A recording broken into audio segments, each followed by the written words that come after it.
Welcome to the Erica Russo Show, where we dive deep into the realms of personal development, spirituality, and the power of the mind.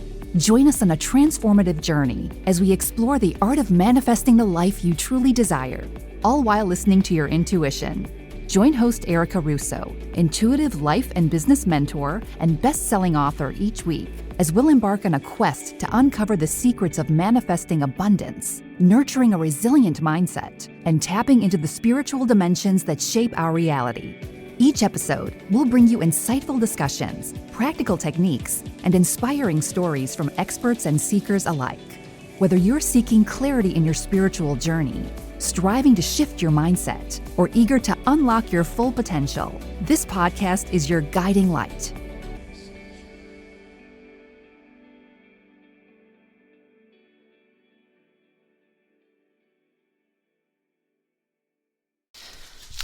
What is up, guys? Welcome to the Erica Russo Show. If this is your first time tuning in, welcome. I am beyond excited that the universe led you here today. If you are an OG and you continue to come back, you continue to press play, you continue to lean into your own intuition, you continue to do the fucking work, you continue to just show up for yourself, just trying to be the best version of yourself you possibly can be. I love you guys. Thank you so much for your continued support. I appreciate each and every one of you. If this podcast is helping you, if it's giving you those aha moments, if it's giving you the clarity you need, if it's giving you the push, if it's giving you the trust within yourself to trust your own intuition, I would be eternally grateful if you can head on over to Spotify or iTunes and write a review. Those reviews allow me to get this podcast to the ears that need to hear it. And now more than ever, I think that we can all agree this world is a shit show. And conversations like these can really help a lot of people. Specifically, this conversation that we are going to have today. Hello, guys. Welcome. This is like my first time. I'm actually doing a live Instagram video as well. So I'm just saying hi to everybody that's hanging out with me. So this was a topic that I've been seeing a lot of. Now, I don't know, I guess Pluto's in Aquarius now, or something along those lines. So some big shifts astrologically. I'm not an astrologer, so I'm not, I can't really, I think it's Pluto in Aquarius. It's a big shift, right? So I've been seeing a theme specifically since the turn of the new year, through, conversations with my own clients and their clients and my own personal life. I've just been seeing this theme of people lacking boundaries. And let's talk about boundaries because we know it's one of my favorite subjects. So number one, I'm still quite shocked at how many people lack the proper boundaries when it comes to even their closest relationships, whether that's with their own children, their grown children, their spouse, their employees. It's just mind-blowing to me, honestly. We need to talk about that. So I'm just going to riff. We got to stop being doormats. We have to stop being doormats. We don't have to fix anybody. We don't have to be liked. We don't have to heal anybody. This is one of the biggest things that I see when it comes with healers is that, we have a lot of healers. We have a lot of light workers here at this current time. And they don't necessarily look like spiritual readers. They look like stay-at-home moms. They look like hairdressers. They look like beauticians. They look like nurses. Not every light worker is a spiritual reader. Not every light worker is a spiritual reader. Some of the people that are just so incredibly just healing and just have such a magnetic green aura are actually like people I notice in the healthcare fields, but that's neither here or there. What I want to say is this. A lot of times our own personal karma, the lessons that we came in at a personal level to learn and work through and try to get to the next level with, require us to find it within ourselves to have the courage to be disliked. And we also have to really understand that boundaries are not walls. There's a difference between setting boundaries and putting up walls. Walls keep everybody away. Walls are the things that actually don't allow us to progress on our soul's evolution. Boundaries are necessary in every aspect of our life, even when it comes to our own boundaries within ourselves. And this is what I'm still like mind blown at the stuff that I've learned when it came to a lot of relationships that I've seen in the past 2 weeks when it comes to boundaries. You need to know that you are worthy of everything that you desire, but you also need to know that you're worthy of choosing how people treat you. At the end of the day, you and only you show people how you are meant to be treated.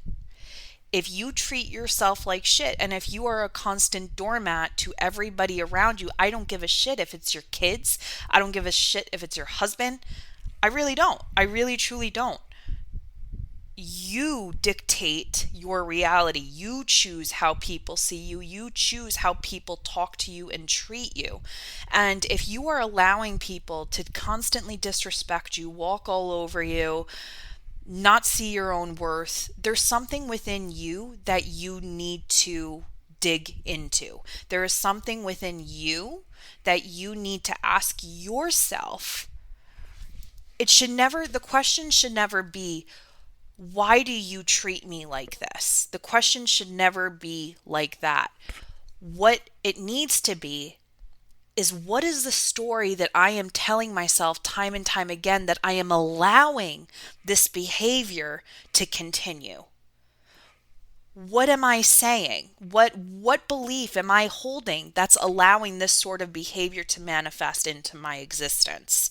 That's what you need to ask yourself. A lot of times when I do this work with clients, what I notice is, like, it's when we talk about boundaries and everything like that, what it usually comes back to is childhood. That's what it honestly comes back to. Whether it's like we had a rough upbringing and maybe our parents weren't very calm and maybe they had anger issues where you had to suppress your emotions and you just needed to be good and quiet and everything, and you just kind of brought that behavior into your adolescence, then into your adulthood, and then you just basically found yourself being a doormat because you had to be a doormat in order to survive your childhood. That's usually, 9 times out of 10, that's how things usually manifest. It usually manifests,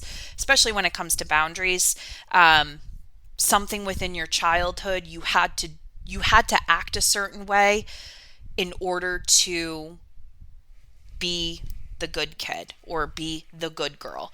So what essentially happens is that behavior, that belief that we ingrained within ourselves at that age just stayed with you. It just stayed with you, honestly.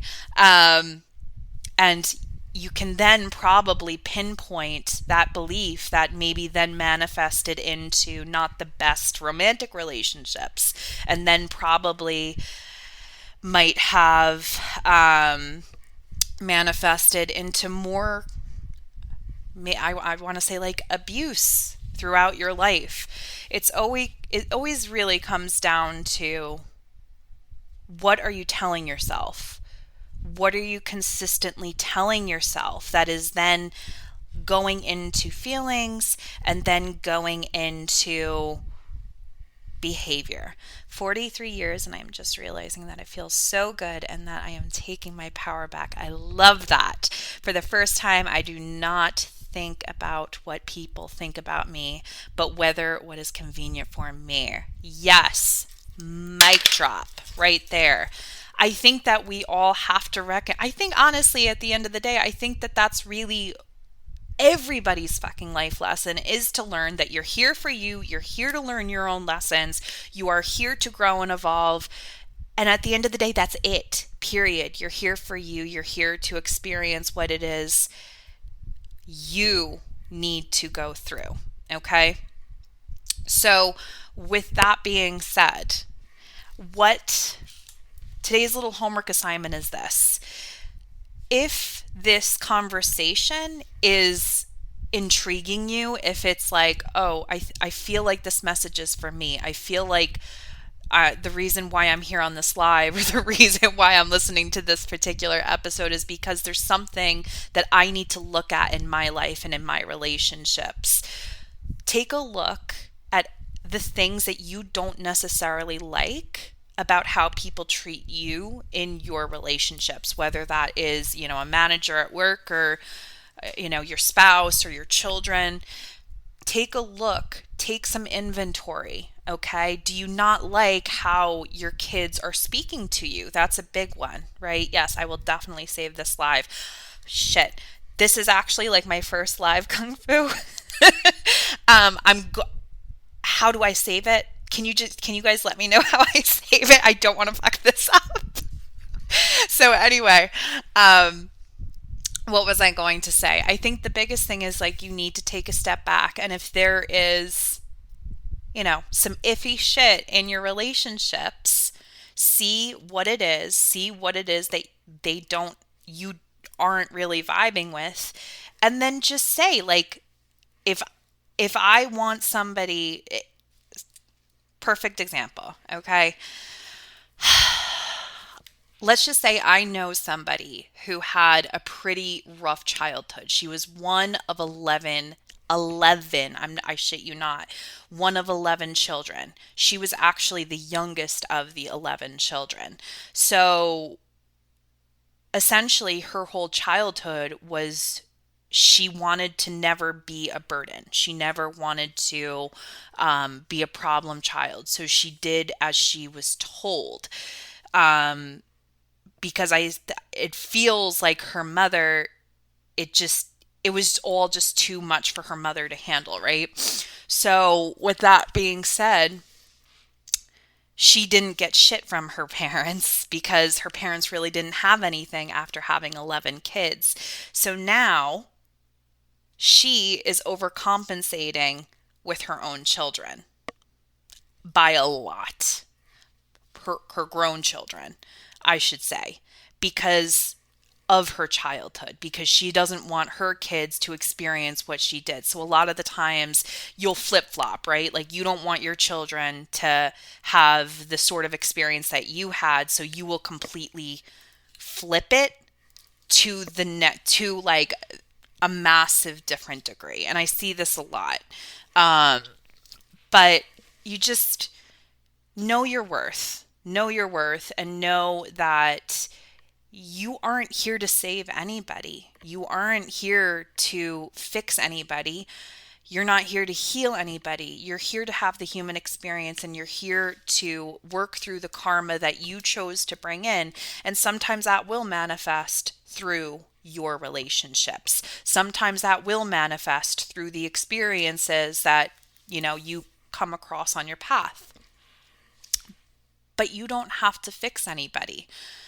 A lot of times what happens, and this is so common, especially in like I guess we can call it like the healer genre, the healer epidemic, because we have a lot of healers right now. There's a lot of healers that aren't necessarily healers. They're fixers still. What are fixers? You're trying to fix everybody. You're trying to fucking fix everybody. You're probably manifesting a lot of people that need a lot of help because you're holding a frequency that it's like, I want to fix you. So of course you're going to attract people that want to be fixed. Don't do that. Don't do that. A healer is essentially someone that gets through that fixer stage, that finds their place where it's like, I know that if I'm a healer, to be a healer, I need to do the work on myself. To be a healer, I need to recognize my own shadow. To be a healer, I need to look through my own limiting beliefs. I have to go within. I have to do my own shadow work in order to transmute it so I can be at a higher vibration, which then allows other people to feel that difference in vibration and lead by example. We're not here to fix anybody. We're really not here to fix anybody. What about forgiveness? Ooh, that's a really good question. So here's the thing about forgiveness. I don't know if you listened to my last episode, but it was actually about forgiveness. This is a topic for me, and I'm very transparent about it. Forgiveness for me has been a hard one. Through all of the lessons that I've learned, forgiveness has been one of the hardest lessons for me. And what helped me shift that was this. Number one, you have to recognize that your parent, because usually it's like, our parentals and people that were in our life when we were younger that we need to end up forgiving, right? Our parents did the best that they could with the cards they were dealt, okay? With the realm of consciousness that they were at. They did the best that they could with, whatever it was that they were dealing with at that time. So forgiveness for me, and this has been a huge shift, and it's usually a huge shift for anyone. Forgiveness is not about forgiving the other person. It's never been about forgiving the other person. Forgiveness is about learning to let go for you. It's always about you. Why do we want to hold on to that? Why do we want to hold on to that baggage? Why do we want to hold on to that pain and that suffering and that grief and that anger? It's never, for me, and this is for me, it's never about the other person. I forgive for myself. I forgive because I know that I need to in order to get to the next step in my own healing journey. That's really what it's about. You do it for you because you don't deserve to hold on to that pain. You don't deserve to hold on to that suffering. Suffering is optional. I mean, that's really, at the end of the day, it is optional. So we have to really recognize that, because forgiveness is something that it's a tough one. It's a tough one. And I think one of the toughest lessons that we are ever going to have to face is forgiving something or someone who isn't even sorry. But when we take a bigger look at forgiveness, what we have to recognize is this. You can forgive somebody and still not need them in your life. Just because you forgive someone doesn't mean that everything goes back to normal. It doesn't condone their behavior. It doesn't do anything. You forgive simply because who wants to hold on to that shit anymore? Not me. Right? Like I have a video on my page that like the audio is so good, and it basically says like, I forgive you, but we're not cool. Like, you're not even sorry. I had to do all this work myself. Like don't, you don't have access to me anymore. Like, you didn't even do any of the work. I just don't want to hold on to it, because at the end of the day, anybody who's going to hurt you that way, they got more work to do on themselves than they know what to do with. So that's what I have to say about boundaries. Take a step back, look at your relationships, see where there's lack, see where there's discontent, see where you're not happy, where you're not satisfied, and ask yourself, rather than like, why do they treat me like this? Why do they treat me like this? No. Why are you allowing yourself to be treated like that? What is within you? What story are you saying? And like I said, 9 times out of 10, it goes back to your childhood. So that's my spiel for today. Okay. Thank you guys for tuning in. Let me see. Okay, yes. But that is the best healing, forgiving someone who is not sorry. Oh, you feel like you are mature. Yes, I do. Yes, for sure. You do feel very, a lot different. You feel, yeah, mature. I guess that is the word I would use. Is like, yeah, mature is definitely it. But that's the spiel for today. Thank you guys so much for being here. I'm going to hopefully save this on Instagram, and I will see you guys around the internet.